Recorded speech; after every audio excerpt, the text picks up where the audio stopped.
অনেক জন্ম সংপ্রাপ্ত কর্মবন্ধ বিদাহিনে আত্মজ্ঞান প্রদানেন তস্मै শ্রী গুরবে নমঃ।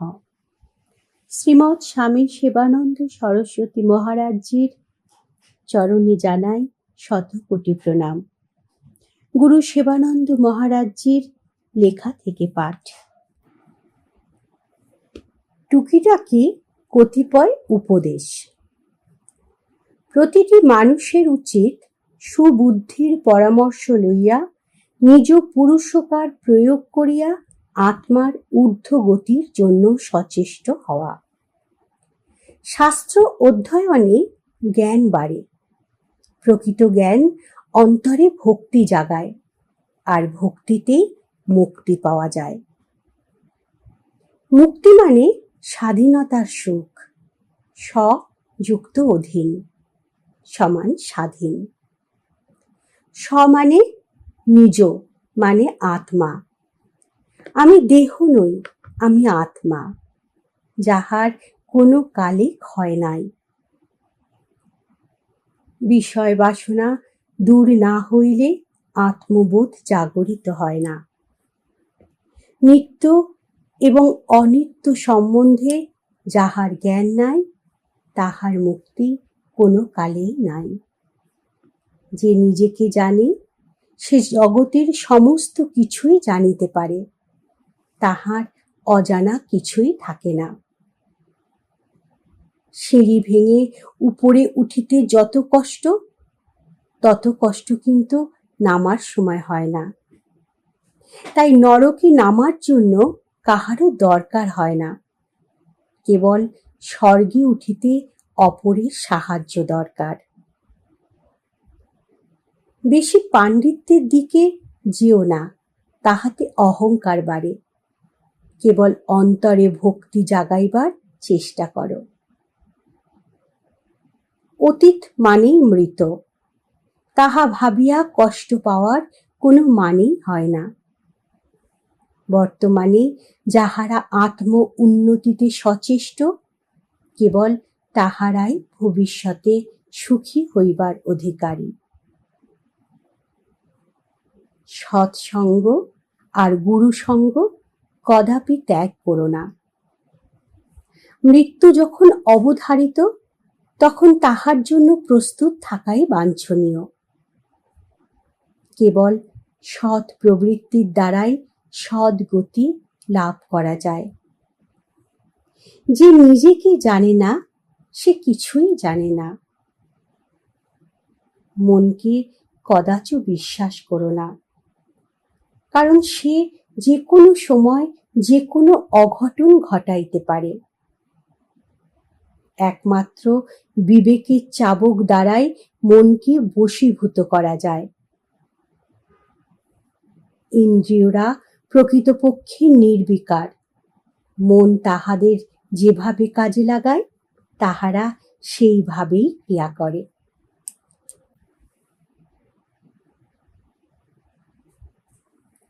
যার চরিত্র নষ্ট, তার জীবনের সমস্তই নষ্ট। কেবল চরিত্রবান হও। অসৎ পথে প্রচুর অর্থ উপায় করা যায়, তবে সে অর্থে নরকের পথ সুগম হয়। একমাত্র চঞ্চলতাই জীবের সর্ব দুঃখের মূল।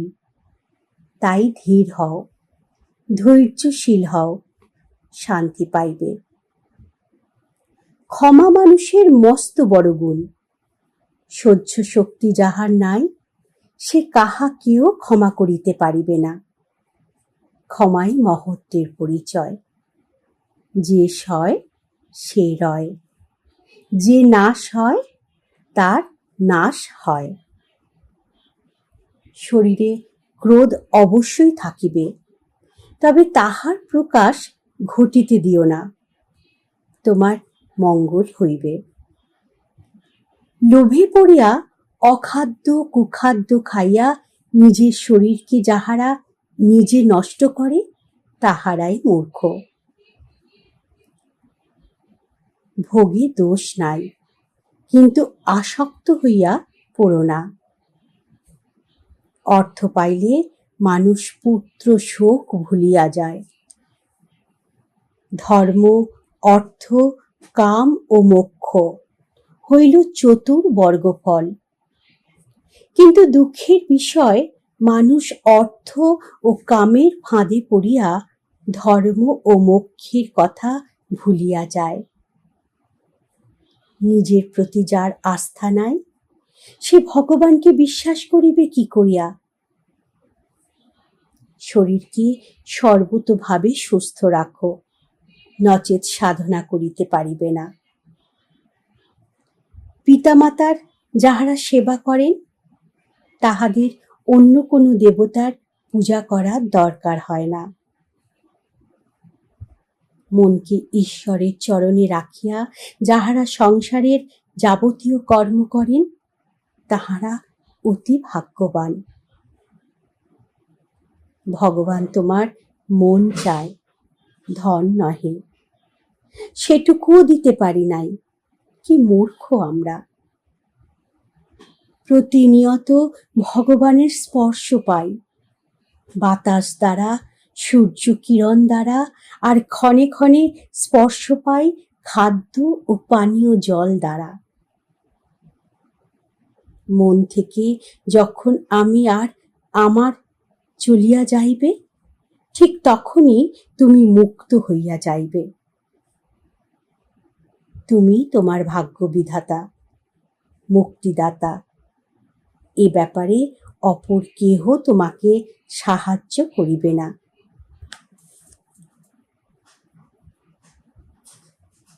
সব ফেলে যে চলে গেছে, তাকে কি কেউ বাঁধতে পারে? সন্ন্যাসীর কোনো কর্তব্য নাই, সুতরাং তাহার কোনো কর্ম নাই। করা বা না করা, এটি তার ইচ্ছার উপর নির্ভর করে। গীত আত্মনিবেদন। কোথায় যাব, কেমনি যাব, কিছুই নাহি জানি। দয়াল হরি কৃপা করি দেখাও মোরে পথ।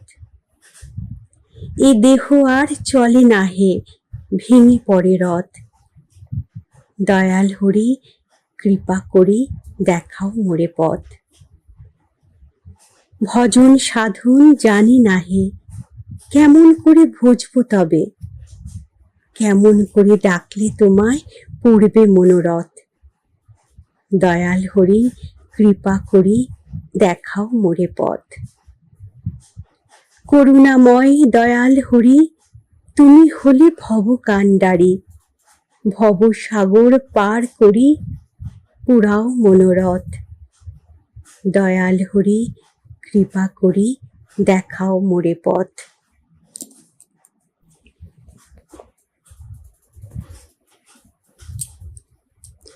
ব্রহ্মজ্ঞানীর লক্ষণ।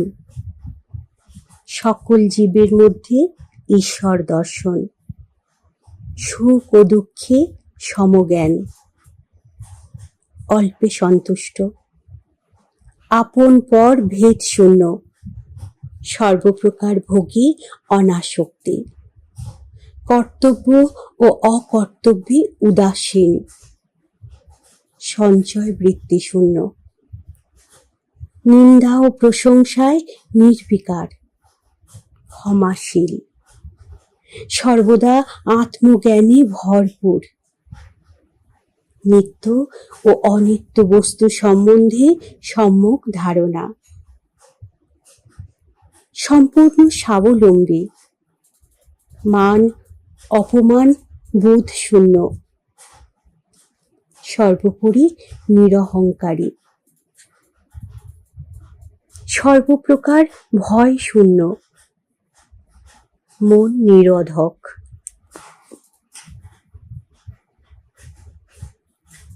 সংস্কারের কি বিরাট শক্তি, যাহার দ্বারা মানুষের চরিত্র গঠিত হয়। যার সংস্কার যেমন, তার স্বভাব বা আচরণ তেমন।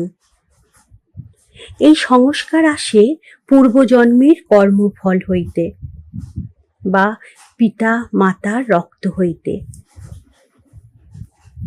গাছ যেমন, ফল তো তেমনই হইবে। তাই প্রথমেই চাই শুদ্ধ চরিত্রে সন্তান উৎপাদন করা, নচেৎ সারাটা জীবন হাহাকার, নিজেও জ্বলে এবং অপরকেও জ্বালায়। আমরা সাধক সন্ন্যাসী, আমাদের প্রথম ও প্রধান কাজ হইল মানুষের চরিত্র গঠন করা, কুসংস্কার দূরীকরণ করিয়া সুসংস্কারে পরিণত করা। তবে সন্ন্যাসীর চরিত্রে যদি দোষ থাকে, তবে তিনি অপরকে শুধরাইতে পারিবেন না। যে সন্ন্যাসী লেখায় আসক্ত, তিনি অপরকে লেখা হইতে বিরত করিতে পারিবেন কি করিয়া? তাই আপনি আচরি ধর্ম, অপরে শেখাও। নমস্কার। প্রার্থনা করি সকলে ভালো থাকুন, সুস্থ থাকুন। আর আমাদের এই প্রচেষ্টায় যদি কোনো ত্রুটি থাকে বা উচ্চারণে ভুল থাকে, তবে নিজ গুণে ক্ষমা করে দেবেন। আর এই পাঠ অন্যান্য ভক্তদের কাছে দয়া করে শেয়ার করে দেবেন, যাতে তাঁরাও পূর্ণার্জনের পথে এগিয়ে যেতে পারেন। জয় গুরু।